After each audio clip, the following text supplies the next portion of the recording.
سلام كم يتصنحوا فتوات كبرات تخاتاتلتي لومون كم تلمودو بزمحرا ميديا حدشن وانا نزنور زعاتاتن حصرت حواريتاتن حويرنا خنكاتاتلنا واخم حيزلكم مصيلخو كواتهم حدا دما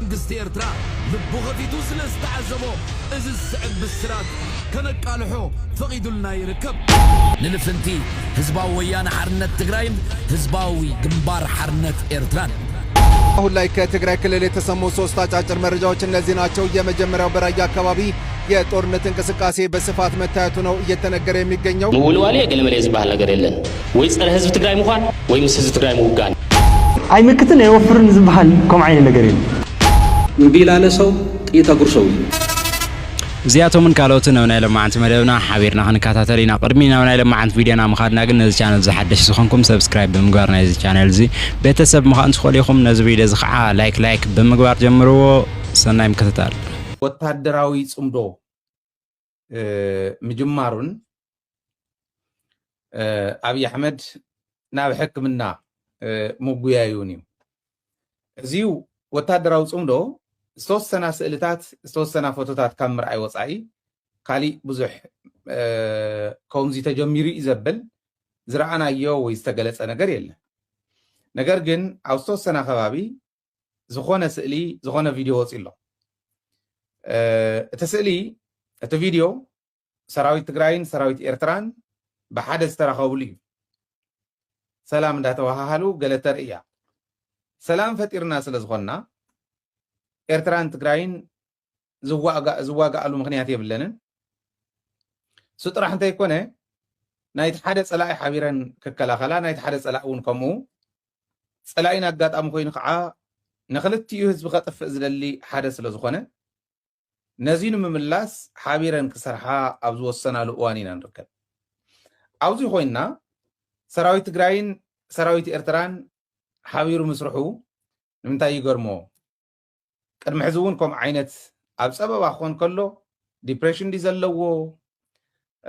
ብለድ ፕሬሸር ዲ ዘለዎ ካሊእ ዲ ዘለዎ ይፈልጥን ግን ከምዚ ዓይነት ኩነታት ክፍጠር ከሎ ናብ ሕክምና እዩ ዝጎይ እዚአተን ዘን ኣብ ሰሙኑ እዚ ክሳታ ዘለዋ ናብ ሕክምና ከም ዘጓየኦ ተሓቢሩና ኣሎ እዞም መናእሰይ ካብ ትግራይ ወፂኦም ናብ ኣዲስ ኣበባ ዝኸዱ ዘለው ኣየና እያ ታውሕስቲ ኣብ ማዕድዮም ይርእዩ ኣለዉ ድዮም ምሳይ እያ ተጨንቐና ኣብ ኣይና ክንሰርሕ ንደሊ ዘለና ኣዲስ ኣበባ ውሕስ ኣይኮነን ኣብ ዓድና ክንነብር ዘይፈቀደልና ኣብ ዓዱ ከንብረና ይኽእልን ኣቱም ሰብ ኣብ ዓድና ክንነብር ከልዩናስ ኣብ ዓዱ ከንብረና ዓዱ ኮዩ ዋና ሓባር ዓዲ ብፌደራሊዝም በር ኢትዮጵያ ዋና ዓድና ኮ ትግራይ دحر ግን ሃገርና ከዓ ኢትዮጵያ ኮይኑ ማለት ኣብ ትግራይ ክንነብር ኣብዚያ ክንነብር ዘይፈቀደልና ሰብ ኣዲስ ኣበባ ክፈቀደልና ጽባሕ ንጎ ትኹነታት እናደፈአት መጽእ ተሎ ንመናእሰይ ትግራይ ብድሕሪት ሓዊ ብቅድሚት ሓዊ ገይሩ ይኸእትዎም እዚ ክንፈልጥ ኣለና ኣብ ዘሎ ሰብ ክፈልጥ ኣለዎ ብቅድሚት ሓዊ ብድሕሪት ሓዊ ከምታ ኣብ 2013 2014 2015 ዝነበረ ኮይናት ንሓደ ሓደ ብሄራት ኮና ከመይ ገይርዎም ነቶም ዝጠርጠሮም ሳንዱች ገይርዎም ሳንዱች ብድሕሪትን ብቅድሚትን ተጠጢቆም ሓዊ መዝሓል ሓዊ ንምግባር እዩ ተጻዕሪ ነቱ ዘይኽእል ትግራዋይ ከዓ መዕቆቢ ኮንሰንትሬሽን ካምፕሳት ሰሪሑ ለ በዲስ ኣበባ ሕዚ እዚ ወረ ኣይኮነን መኸዘኒ ሰባት መኸዘኒ ይስራሕ ኣሎ ድሓ ብዘይ ሕፍረት ሪኢኹም ወይኹም ምስ ኦባሳንጆ ተረኺበ ብዛዕባ ተመክሮ ባያፍራ ልምዲ ወሲደ ኢሉና እሳያታ ልምዲ ታናይ ጥፍኣት ልምዲ ተጋሩ ከጥፈአና ስለዚ ልዕሊ ኩሉማ ክጋደል ሰብ ከይስኣን ኣይኮነን ክንደይ ተጋዳላይ ክድላይ ትግራይ እኮ ዓዲ ሚልዮናት ኮያ ኩሉ እኮ ይጋደልን ዝጋደል ከይስኣን ኣይኮነን ጭንቅና ህዝቢ ትግራይ ብከምዚ ተደናጊሩ ወፂኡ መንእሰይ ትግራይ ሓደጋ ከይወድቕ እዩ እንትገድል ከዓ ፀረ ትግራይ ኮይኑ ተሰሊፉስ ናብ ኣዲኡ እናተኮሰ ከይመውት ናብ ዓዱ እናተኮሰ ከይመውት ደመ ከልቢ ከይኸውን ኣብዚ ተጋደልቱ ነይሮም ጽቡቕ መኸተ ተሳቲፎም ዓዶም ዘድሓኑ ተደናጊሮም ናብ ዓፋር ከይዶም ኣብኡ ሞይቶም ተባሂሎም ናብ ትግራይ ይምለሱ ኣለዉ እዚ እንታይ ይበሃል ዝሞት እዚ ኣብ ሰራዊት ትግራይ ኣብ ቲዲኤፍ ኣብቲ ክቡር ዝኩላን ታሪክ ፈፂምካ ቆሲልካ ወፂኻ ታሪክ ሰሪሕኻ ኣብ ዓፋር ሞይትያ ተመሊሱ ትበሃል ተሎ እዚ እንታይ ይበሃል እዚ ግን እንታይ ይኸውን ኣሎ ይመስለኩም ደንገርገር እቲ ግዜ ሓንቲ ወይ ነኺእያ ነይራ ሳይኮሎጂካል ወርፌር ስነ ልቦናዊ ኩናት ዝተኸፈተሉ ስለ ዝኾነ እቲ መንእሰይ ንፅራ ስለ ዘይብሉ በብሰዓቱ ኣብ ማሕበራዊ ሚድያ ርእሱ ዘጨንቕ ነገር ስለ ዝሰምዕ ብር ኢሉ እግሩ ናብ ዝመርሖ ክኸይድ ይግበረሉ ስለዚ ሓደ ኣይኮነን ስለ ዝጠፍኦ እዩ ስለዚ ኩላህና ኣዲስ ኣበባ ዝኸደ ንዓዱ ክምለስ ፀረ ህዝቢ ትግራይ ምስ ዝኾኑ ሓይልታት ተሰሊፎ ሓፋር ሰብ ግዛዕ ዝኸደ ናብ ትግራይ ክምለስ መስዋዕቲ ምኽፋል እንተኮይኑ ንህዝቢ ትግራይ እናድሓነ መስዋዕቲ ክኸፍል ክቡር መስዋዕቲ ክኸፍል ምግባር ምስራሕ የድልየና እዩ ዝብል ንእሽተይ ሓሳብ ከብል ደልየ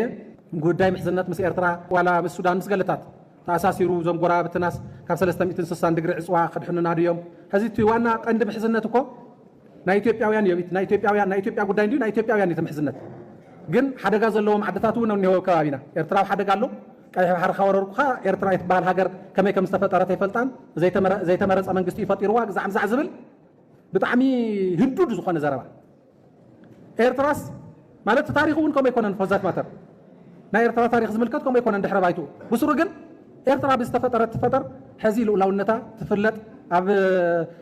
ሕቡራት መንግስታት ኣብ ሕቡራት ሃገራት ኣባል ዝኾነት ቦርደራ ዝፍለጥ ባንዴራ ዘለዋ ዓዲ እያ ኣብ ሕግታት ዓለም እንታይ ከም ትገብር እውን ፍሉጥ እዩ ግን በቃ ንኩሎም ሓደሽ ደሾ ቢሉ ኤርትራ ዝምልከት ዝገብሮ ዘሎ ሱዳን ከመይ ዝበለ ዓብዪ ዓዲ ፀገም እንተወዲቑ እውን ብዙሕ ተለኪሙ ክጠፍእ ዝኽእል ዓዲ ምስ ጆኖሳይደር ተሰሊፍካ ሱዳን ምፍራስ እዩ ዝኒሆ ስለዚኣቶም እዞም ጎራብትና እውን ኣብ ስጋኣት ኣለዉ ኣብ ስጋኣት ስለ ዘለዉ ኣብ ፀገም ስለ ዘለዉ ዋ ፀላኢ ኣብ ኢትዮጵያ ዘሎ ስርዓት ፀላኢኦም ኮይኑ ስለ ዘሎ ንሳቶም ሕዚ ፀላእትና ኣይኮኑን ተናእሰ ስለዚ ኣብ ዕፅዋን ክባን ከይንወድቕ እንታይ ኢና ክንጥቀም ንኽእል ምስኣቶም ዝበልካዮ ብዙሕ ነገር ኣብ ኣፈፃፅሞ ታሕቲ ፀገማት ተሃልዩ ክንሪኦ ኢና ይህልዎ እውን እዩ ዕርዩ ደፊኡ እውን ብዙሕ ነገር ስለ ዘየበለ ግን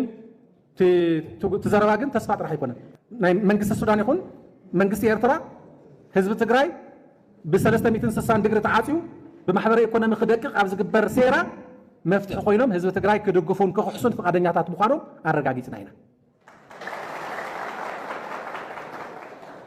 ኣረጋጊፅና ኢና ሱቕ ኢሉ ኣጉል ተስፋ ኣይኮነን ማለት እዩ ኣጉል ተስፋ ኣይኮነን ብዙሕ ተለኪሙ ክጠፍእ ዝኽእል ዓዲ ምስ ጆኖሳይደር ተሰሊፍካ ሱዳን ምፍራስ እዩ ዝኒሆ ስለዚኣቶም እዞም ጎራብትና እውን ኣብ ስጋኣት ኣለዉ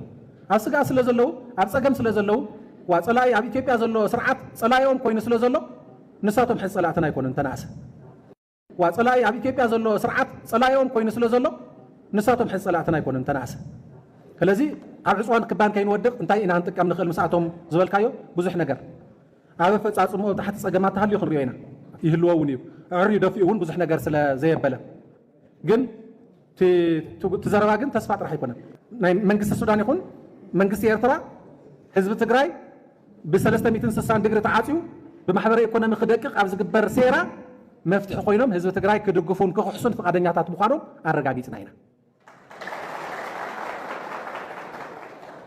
ኣረጋጊፅና ኢና ሱቕ ኢሉ ኣጉል ተስፋ ኣይኮነን ማለት እዩ ኣጉል ተስፋ ኣይኮነን በካይዳ ስርዓት ብልፅግናማ ሰራዊትና ጠሚሙ ተበተነ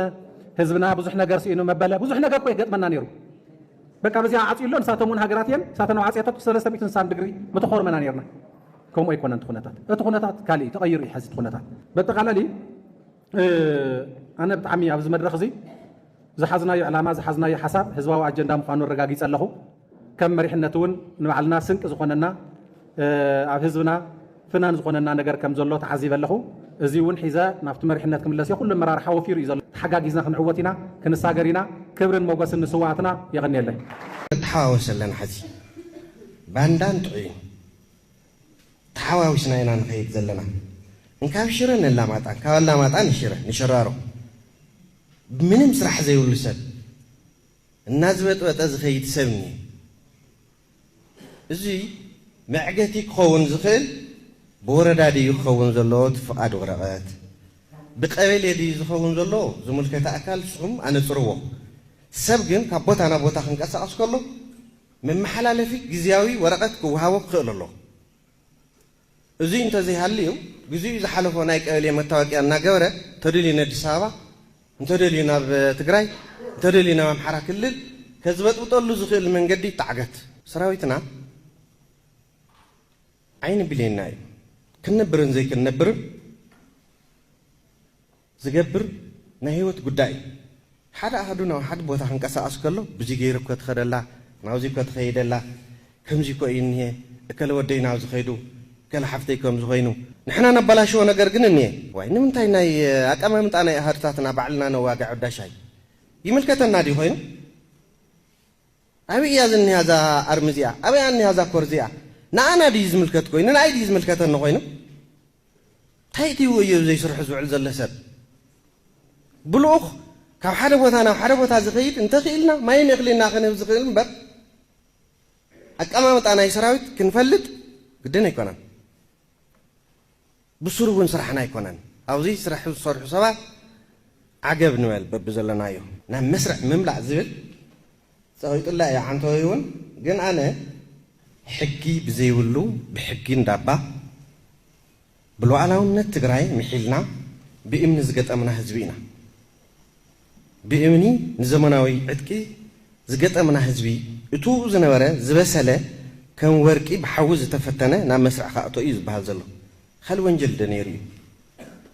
خل انت يدي بهالله نفتا بوتا خاطو نايكال عد انت اتينا نسو زد حنا الناس لزغنا نو تو مال تايت ونجل خوينو منقست إرترا لبو غفيتو سلس تعزبو إزز سعب بالسرات كانك قالحو فقيدو لنا يركب انت عمل كيتو بتقدم السرح زارق السلت حجي كتقوم فتانوم ربحا يبولن بمبال كلا قصول فتينو نلفنتي هزباوي ويانا حرنت تقراين هزباوي جنبار حرنت إرتران شعبيانا وياني كسودان دا تبابرو درق انتلو على هون نزا تبابرو انتلا لميل منيوت سلتو يسرو بشبت شوفري يلاستيك جاما مهيد يفلقه